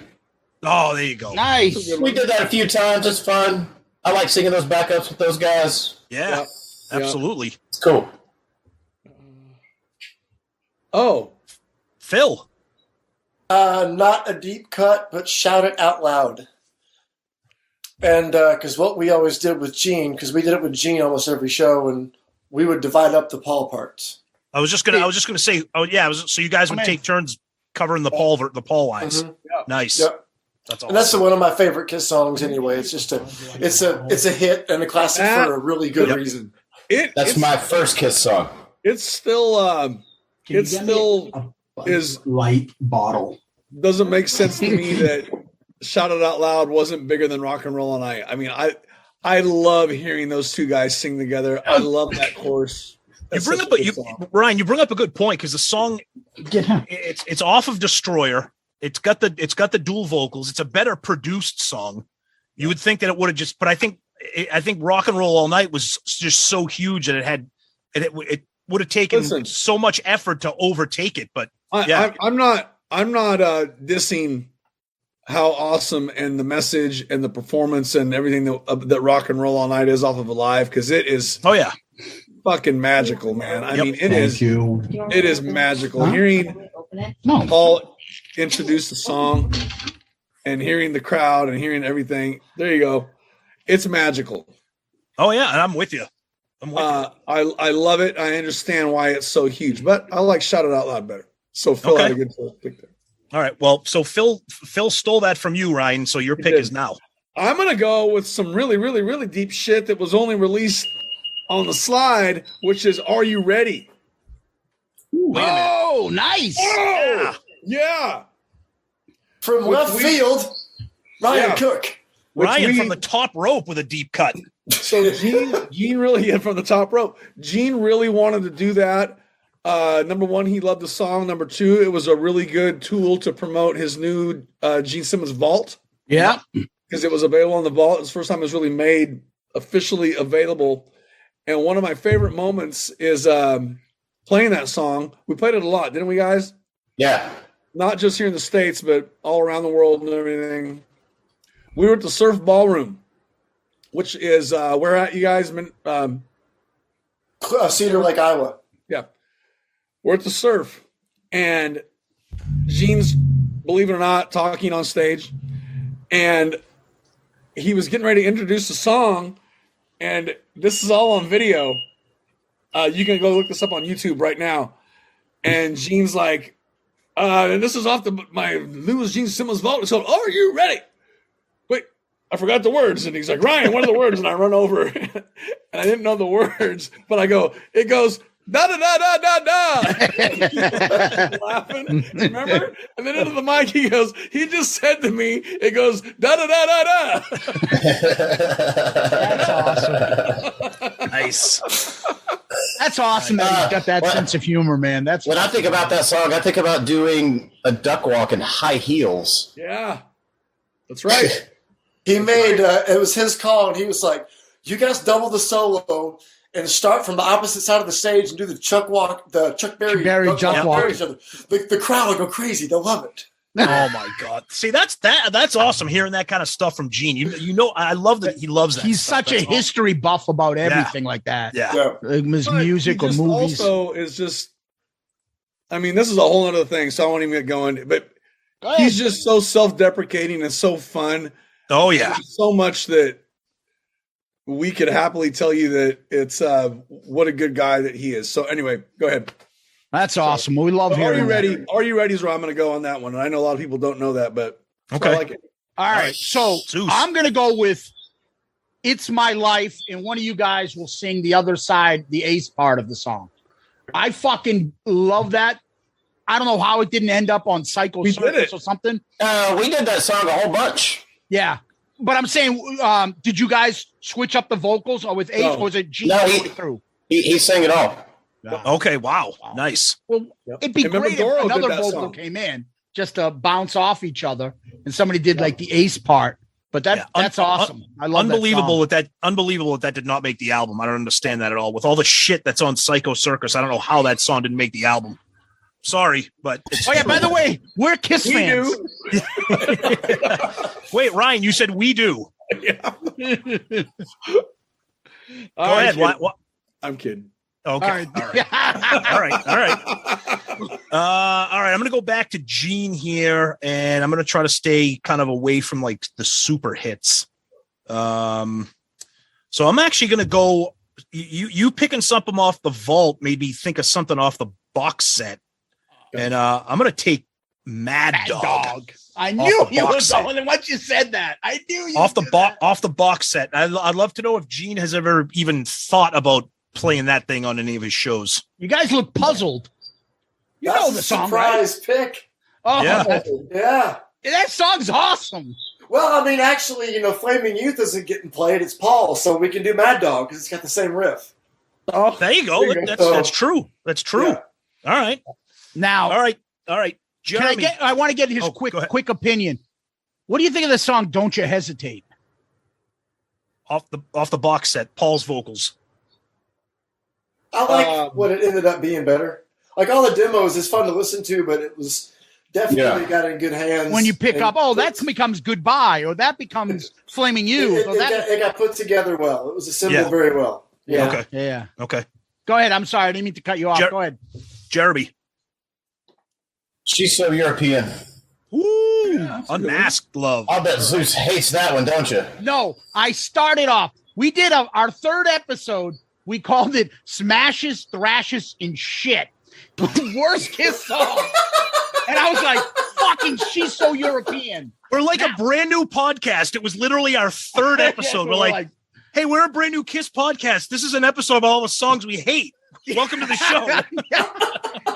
I talked Gene into doing that song live. You're welcome. Well, Awesome. What I want to say, it has grown on me that I like it, and it's a go-to song on that album. All right. Yeah, it's grown. After doing this for 4 years, you're like, fuck, I actually like this song now. Or, shit, I'm sick of this song. Your mind changes all the time. I can see why Demon fans would hate that song, but I don't care. I love that song. Oh, it's very catchy. It's very catchy. Absolutely. Yeah. All right, Phil. Nothing to lose. Okay. Nothing to lose. Fucking That's great. rules. Yeah, it does. I love that song. That's a good one. One of my all-time favorites. Who's doing the Peter? Any of you guys? You split Gene, that. Actually, when we did it with Gene, we sang the harmony, and Gene would do the nothing. Oh, nice. Yeah. One of the funniest things he told us when we were rehearsing that, because obviously we're all talking about Peter doing the ad libs and stuff. Yeah. And that that thing. Yeah. He said that Peter was like he loved Bowie's changes. Oh, okay. Oh, there you go. Really? There you go. That's why he wanted to do that. He told us Wow. that at SIOL here in Perfect. Nashville. Yeah. Wow. That makes Of sense. course, he did it in the Peter voice. He liked the choo choo choo choo choo. Around Gene Hey, would always- fucko. I fucking like David fucking Bowie. I'm going to fucking sing it like this, you fucking asshole. Or else I'm quitting the band. Yeah, exactly. Right. I'm out. Take my drumsticks and go home. All right. Ryan, you're up, buddy. I'm gonna blow all your minds and go with Spit. Oh, yes. Oh, my God. Fucking anything off revenge. Anything off revenge. I love that. And then you gotta love Paul when he just comes in with his high pitched. Oh my God, I love it. That song is just spectacular. Oh. You can see him In the studio, he was doing that. I love it. I hope he was doing I'm that a wild and crazy guy. Yeah, he comes I in know, and I then hope he Gene was with doing the that when they cut that because that's what my mind's eye saw. and then Gene coming in with the most definitely. Oh yeah, man. That's a Tom So quote good. from the show. Most definitely. So Yeah. Shit. Now I gotta go. I gotta take an Ace song that I like here. Speeding Back to My Baby's been picked, right? Yep. Yes. Tom fucking hates this song, but it's catchy as hell. It's your and I list, not like mine. it. I agree, but I'm just gonna say I like New York Groove. I like it. I like New York Groove. I love New York Groove. And many years since I was here, not that guy, me. I was here. You got to do the thumb move. I like that on the Dynasty tour when he's got the light up guitar and stuff. It's cool. I it's like good. New York Groove. I think it's catchy. It's as hell. it's iconic. Yeah, I love it. 42nd Street. exactly. And there's nothing better than watching sporting events and the Rangers are playing or something else, and you hear, hey, fuck, they're playing New York Groove. I love that shit. Yeah. Oh yeah. All right. I am going to go over to Gene's solo album, and I'm going to take Radioactive. Yes. Great one. Yeah, that was on my list. If you didn't grab it, I was going to. Yep. You guys played that, right? Yep. Yeah. Do you have? Is there any sound effects before the song gets in? Yeah. Absolutely. Oh yeah, we did the first intro? show we played in Cleveland. We did the intro tape, and then it opened with Radioactive. But most other shows, we played the intro tape and went into Deuce. But that was our walk-on music. Okay. Really? So you Nice. had the actual like Sean Delaney shit going on before? Yeah. That's Yeah. awesome. That's amazing. awesome. Wow. I mean, what else are you going to open a Gene solo show Oh. with? I mean, I agree. I'm with you. I agree. I love it. All right, I love 3 it. left. You're up, Yeah, Jeremy. we can bang this out. Jeremy, what do you got? woo! Man, you guys picking Gene songs that have co-lead vocals kind of opened a whole new door. So I'm going to pick I. Yes. Oh, okay. Yes. Fucking There you love go. that. Oh, that song rocks, man. That song rocks. Yeah. I don't stand I how love they don't playing that use that. Oh, one of the best dual vocals they have, man. That Yeah, stuff's that's a good one. great. Yep. Phil. Phil. I'm going to do Snowblind Wow. Okay. from Ace's record. He's all fucked up. Snowman. Oh, totally fucked up. He can't see a thing. Exactly. He can't. The fuck am I? He doesn't even want to sing. I mean, I'm fucking in he's the out of his zone. fucking mind. Ryan, what do you got? I'm going to go to the Creatures of the Night album on Gene, Yep. and I'm going to take Killer. Oh, good one. Stone Cold Killer. Now that's Watch a out. riff. Watch out for your jugular vein. When you did that scream, run for your life. Oh, yeah. Yep. That was another one of those when I was a kid. It was just a visual. I could always like see him being a demon. There's a lot of earworms on that song. The little crack a whip. That little Oh yeah, man. It should, and that whole fade in that because you know the yeah. Oh, Yep. fucking Yep. rocks. that was a Michael Oh. James Jackson record, man. It's produced really, but that song is just really. We'll never hear it live, but it's fun. I think he did an incredible job. I love that whole fucking album. All right, so I'll want to go a little bit deep cut here. I will go with I'll take the song that none of you guys can take, and everyone knows I always take this song, Gene's only sentimental tender side, and that's You're All That I Want off of Unmasked, which I still don't know who he was singing that to back then when he was a single man. Laying down with all the ladies, but I fucking love that song, and the demo on that is a beautiful version of that. The demo's nice. Yep. It's just great. And Demo's it's just good. Very Beatles-ish Gene again. I Oh, love wicked. Yeah. Yeah. All right. For me, I'm going to go back to Harder Than Hell. I'm going to take Parasite, Good one. one of Gene's greats. Ooh, yeah. Yeah. it. Gene Ace combo there, huh? Yeah. Yeah. And they actually threw that in on the end of the road for the show that we saw in Manchester, New Hampshire. Oh, they cool. actually threw that in, which was a nice surprise. So, Yeah. Jeremy. 2 left, brother. War Machine. There you go. Sticking with creatures. All right. Yeah, that's a great one. That fucking the live version when they started doing it, have the army in the background, those robots. Oh yeah, And the the animation. fucking dragon coming out and breathing the fire. That shit is awesome. That shit is just awesome. Makes me like a little kid, like, oh, fucking cool. That's what it's all about. That's right. Phil. Has Shock Me been picked yet? No. No, it hasn't. I'm picking Shock Me then. No. I think I thought I'd kind of sit on that, and but you took it. Yeah, Yeah. that's me. I'll take That's that that's still to me Ace's greatest solo. To me, I mean, I know he's got so many to choose from, but to me, that's his best. Shock Me. Yep. Yeah. Ryan. Fuck. You got 2 left, brother. I know. As far as delivery goes, and I've done this will be my third one off this record because I love the record so much. With Gene, man, I think his performance on Domino is just out of sight. Yeah. The recitation on the front end. More revenge. Revenge is one of my, not just because there are 2 kisses to me. There's Makeup Kiss, Yep. and there's No Makeup Kiss, and people have their favorite records. Revenge is one of my all-time favorite Kiss records, crossing genres, crossing both bands. Don't blame you. It's revenge.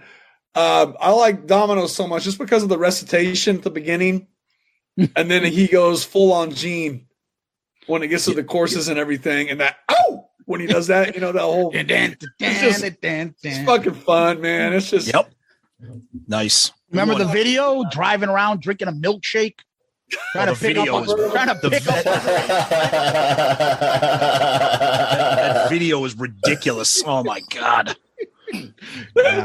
Zeus, you're up, bud. All right, I'm going to stay non-makeup. I'm going to go with a fun song. I don't know if I thought he played this with you guys. It's a deep cut, but I love it off of Asylum, Secretly Cruel. Oh, yeah. You can do that. I love that song. Great catchy as all hell, huh? I really like it. And Double Virgo on YouTube did a great version of this. Have you not heard this? No. I don't think so. He recorded it like it was on Love Gun. Oh, no shit. Wow. So when we're done, YouTube Double Virgo Secretly Cruel, and you're going to like the song even more because it could fit on that record. It's really cool. That's nice. Sweet. Okay. I'm going to go back to Dynasty. Charisma is usually my go-to song, but that was taken. I'm going to go to X-Ray Eyes. Yeah, I like X-Ray Eyes. I love it. Yep. Love that one. Great one. His voice on that is great. His voice is amazing on that. Yeah. So good. He really goes for it. He really goes for the high note on the X-Ray Eyes. Yep. And you can really hear Paul in the backgrounds on that one. It's really cool. All right, Jeremy, your last one. Jeremy, your last pick, final round. Okay, we're pretty much out of Ace songs. I know there's some stuff left on his solo record, but so we started doing Fits Like a Glove live, and the look on the crowd's face like, wow, they're playing an 80s Kiss song, and, there's a lot of that stuff I don't care that much for, but I like that one a lot. That was fun to play. Nice. Does he do the butter line still? Yep. Like the hot knife. And he can hit it? He can hit it still? That. We did it. You did it. Awesome. Yep. That's nice. Awesome. Phil. It was fun because he would say, "Fits like a glove." Our drummer is Brent Fitz. Oh, there you go. I think that's the reason we did that song. Yeah, that was like the impetus for doing it. I think that'll be great. Let's try it. His name is Fitz. Do it. All right. Last one, Phil. So for my last pick, I'm going to kill two birds with one stone, as they say, and go with Cold Gin. Yeah. There you go. Was wondering when that was going to get picked. Good one. Mm-hmm. Yep. Nice. All right, Ryan, your last pick. True Confession, still on Here the board. I go. And here's the I love that song. Yep. So do I. And here's the thing. I've had this one in my back pocket since this started. Thinking that Phil and Jer would pull this one out, and I'm so glad they didn't, because I'm going to make them mad, and I'm going to end with it. We tried to do this fucking song the entire tour, and I'm going to go with Rockin' in the USA. Yeah. Oh, wow. Okay. I did consider that one. And we tried, and he always goes, and Gene always said, too poppy. Too poppy. Really? We did do a portion of it in Fort Wayne, Indiana. Yep. Okay. A little bit. Okay. Wow. Interesting. Surprise. Hey, you know how good that song is? When we did a draft with Jericho and Charlie Benante, and that was like his second pick. We said, songs you want to hear him do live. I think Rockin' in USA was his second pick. Charlie, he took that like with like his second or third pick in the draft when he was on. We're like, what? He's like, I love that song. I'm like, okay. We insulted him too then, so. But that's all right. Zeus. It's all good because you guys can shit on my pick because I can't see this not getting picked. You guys can do your own thing, but the God of Thunder's got to be played at a Gene Simmons concert. And he's got to come out and do, all that shit. It's got to get picked. Yep. Wow, I can't. But how the hell did it last until the very end? Then nobody wanted. I just noticed it on my left-hand column there. All right, I'm gonna stick with something kind of demonish too from non-makeup, and that is off of Lick It Up. I'm gonna close out the draft with "Not for the Innocent." Good tune. Good. There we go. Wow. All right, gentlemen. This has been a total blast. We hope you guys had a great time. We love doing these drafts because it gives everybody a chance to kind of shoot the shit, talk about the songs, especially with you guys playing with Ace and playing with Gene. Some of the stories that you've shared tonight have just kind of added to that the fact that we love these drafts. We're psyched that you guys are going to be doing the Creatures Fest thing in May. Tell us what else you got going on right now. These days. Between now and then, what can people look forward to where can they find you, or should everybody just kind of wait and see what happens with Creatures Fest? No, Ace starts back in March. Shit. Okay. First weekend of March. Yep. Okay. Yep. You can go to acefrehley.com, get the tour dates, thumbnail, the button, whatever. Right now we're booked through the end of July, I think. Okay. And you know, as you know, it's going to keep getting filled up between now and that point. Honestly, if I don't think it'd be odd to find out that we tour through October or November again. You know, once they start building the tour, dates just keep getting added. So I hope that happens. But this next run starts the first week of March on the East Coast. The cities I don't know because I'll find out when we fly out. Is this just an Ace tour, or are you guys like opening for anybody like you do with Alice Cooper? This will just be no, these are just the beginning. Just Ace. Okay. But we'll be back out with Alice Cooper when we hit the West Coast. We'll be in Reno. We'll be in Los Angeles. I saw we'll be some of those in dates. Yeah. Paso Robles. Yeah. Paso Robles. And also the Talismen has 2 nights in Alpharetta, Georgia, March 25th and 6th. So Atlanta and surrounding communities come out to Alpharetta, Georgia, and we'll see you there. Yep. And they're free. Wow. Okay. And there's whiskey involved. So there you go. Got to bring your asses to Boston area, New England. Come on. Hey, you know what? You need to bring our asses to Boston area. All right, we're waiting for a private gig. Shout it out, Loudcast. We'll just have you guys come out and play, and we'll get everybody from the New England area to come out and watch you. So you guys, Phil, Jared, let's do it real quick, and just listen. We'll add cast. Oh wow, yeah, let's go. Oh, beautiful. Let's see. This is gonna work. 2, 3, 4, 2. Shining on Loudcast. Shining on Loudcast. Well, holy shit, that was awesome. Now we have our new bumper from. Now we have a new bumper for our show. You guys are amazing. That is fucking great. I can't wait to hear the delay in that one. I know. I'm sure it's going to be better than our voices, believe me. So it'll perk out perfectly. Guys, thank you. Awesome. We really appreciate you guys coming on. Guys, thank you so much. We appreciate it. Phil, Ryan, Jeremy, you guys are the best. Thank you so much. Stay safe. Good luck with the tour. Yeah, just one second. You guys rock. Thank you so much. Awesome. Thanks, man. Thank you, guys. Fellas. Yeah, so there's the Kiss draft, Gene and Ace with the Talismen. As you can tell, a friggin' laugh riot. Ton of fun with those guys. Ryan pulling out his guitar.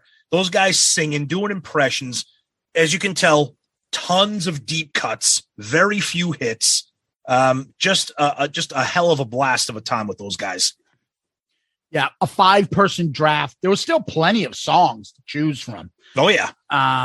You know, it's great. Even things like, Ryan saying, I went to Gene. How's the song go again? Yeah. He's like, yeah. Specific stories. And they were sharing them with us. They were laughing. A couple were having drinks. A couple had a guitar. Ryan pulled out his guitar, started singing.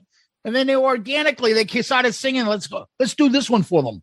And, the finger tapping and like, okay, I'm going to take this part. Okay. Then we'll add the cat. That shit was awesome, man. It was great.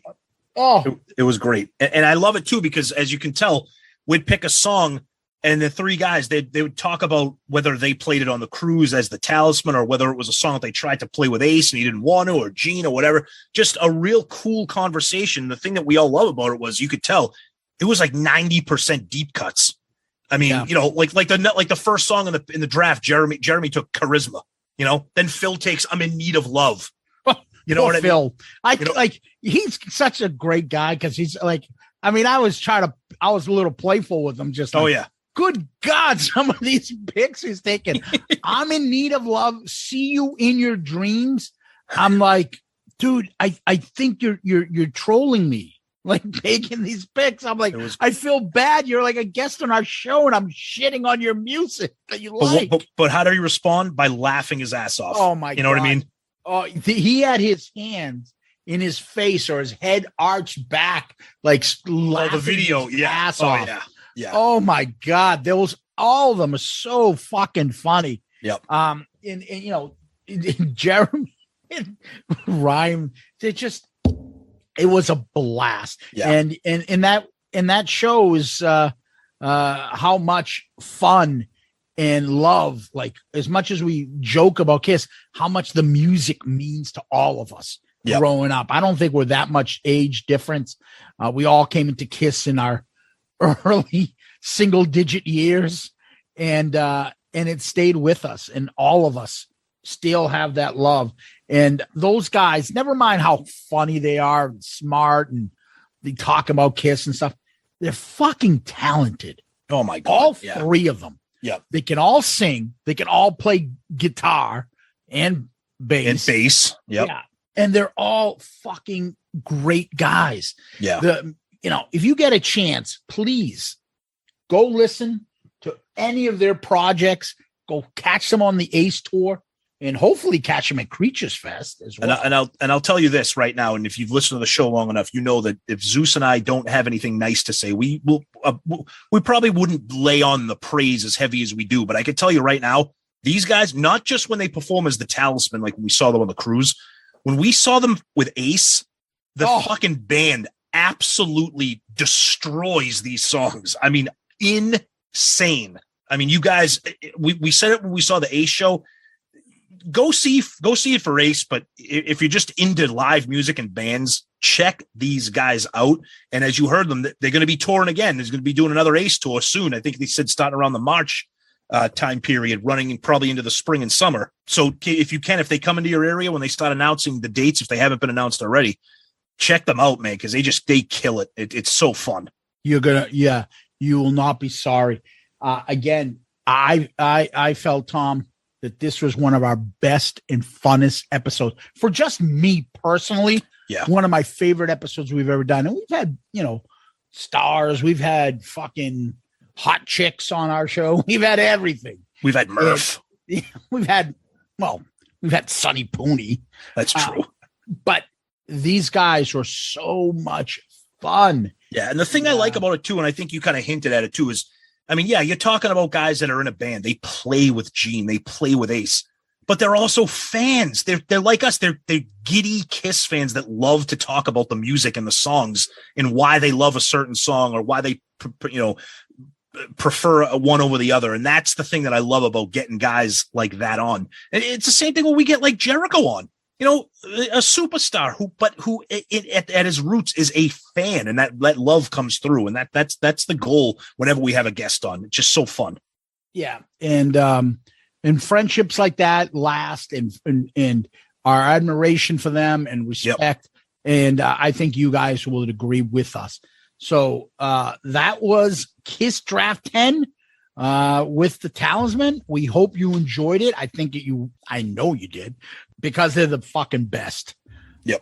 Tom, what we do next is we go to question of the week. What do you got? That's right. This comes from Scott Zeppelin. He says, or he asks, do you think that Paul is sincere about his theory that Kiss can go on without him and Gene, the Kiss 2.0? If so, what do you think the role of the new members would be on and off the stage?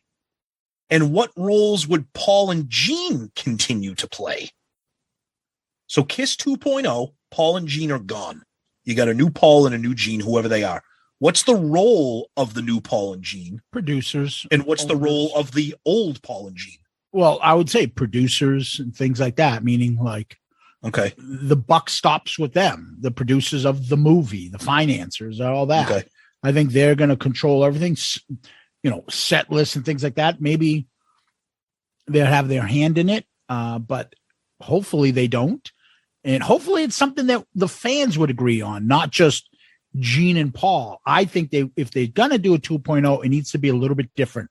It can't be karaoke Paul and Gene. Oh God, no.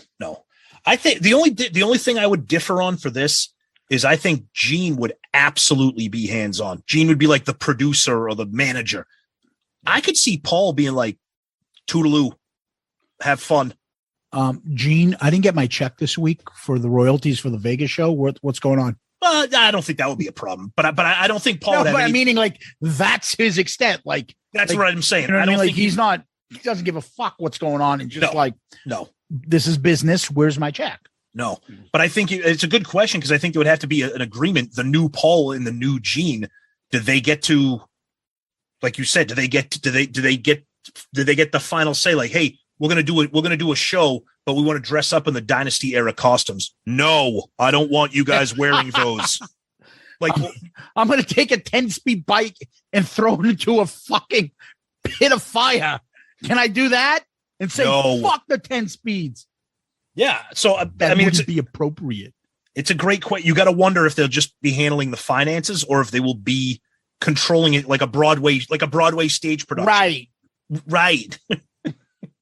I don't know. We'll see.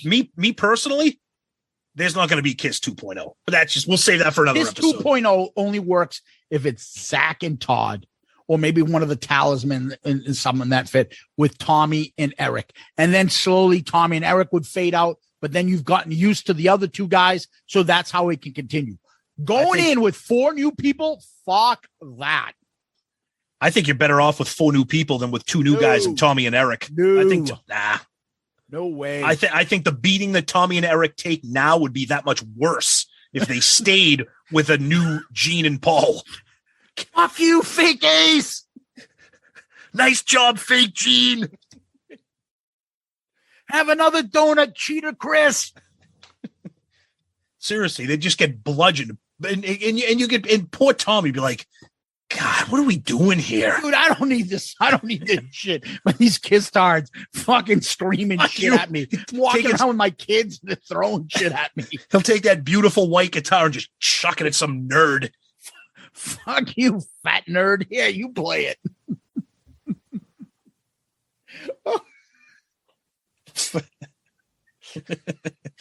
Yeah, exactly.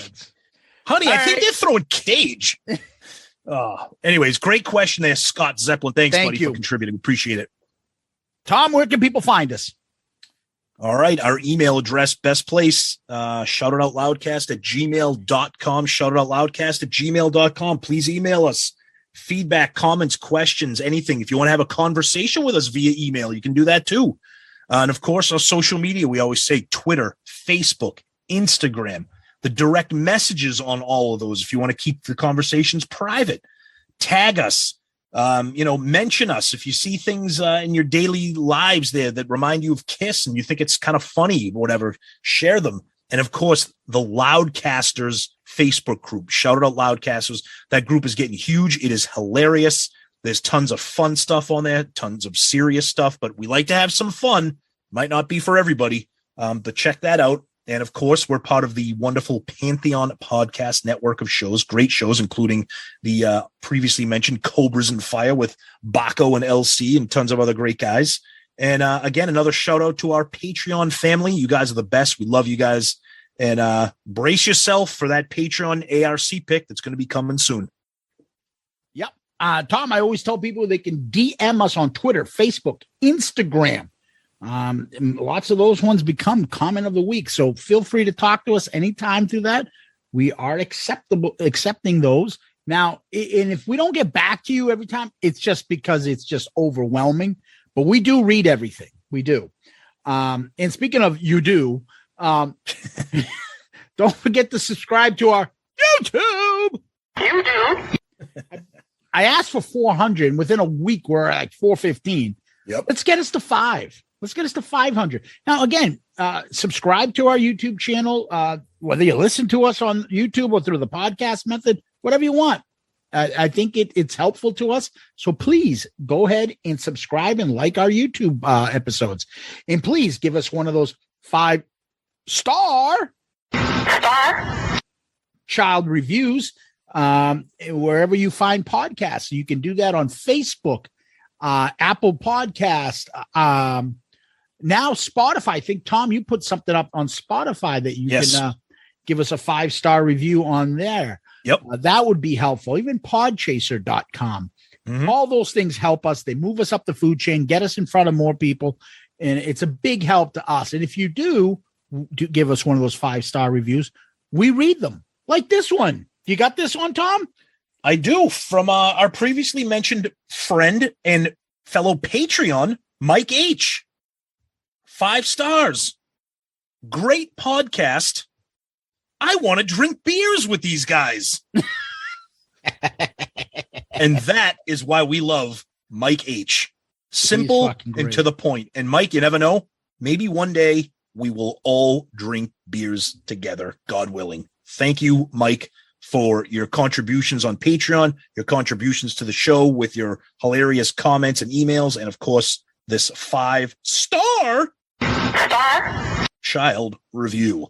Oh, this is a what do you call it? A rare find, an episode where Tom does star. Yes. Oh, I'll pay $10,000 for it. That's part of the new Patreon tier. Tom will say star once a month. Yeah. That's a limited edition, Tom. Exactly. Nerd. Anyway, and don't forget to email us. I always like to repeat the email because that's our favorite way to get correspondence from you guys. Email us at shoutitoutloudcast@gmail.com. Shoutitoutloudcast@gmail.com. What we always do is we end our show with famous last words, Kiss lyrics. And Tom, you got any? I'm mean and I'm dirty, like none you've ever seen. Bad habits drip like honey. No tongue can lick me clean. Settle the fuck down, Gene. Is he going to lock up your daughters because they're coming to your town? Oh, hell yeah. They're here for the slaughter. Kick you when you're down, Tom. I'm going to tan your hide and rip the flesh off your bones. Okay. Is that a better song than Bring Your Daughter to the Slaughter? I love that song, and I'm not a big Iron Maiden fan. Bring your daughter to the land of Dungeons and Dragons. All right, Tom, I'm going to have to get in character to do this lyric. Uh-oh. I was there through the ages, chained slaves to their cages. I have seen you eat your own. I'm the cycle of pain of 1,000-year-old reign. And there's Louis Armstrong taking us out. Making an appearance. Whoa, unholy. It's a wonderful life. It's a wonderful world. It's a wonderful world. Whatever the fuck it's called. Oh, man. All right. Well, the Talismen, Ryan, Jeremy, Phil, thank you. Tom, thank you. Shout It Out Loudcasters, thank you. Kiss Army, thank you. King, thank you. King. Oh. You guys are the best. Thank you so much, especially, of course, our amazing guests, the Talismen, Ryan, Jeremy, Phil. You guys rock for giving us your time. All three of you. It was amazing. Loudcasters, Patreon, everybody out there, you guys are the best. Zeus, my friend, thank you. What a blast. Peace out, Girl Scout.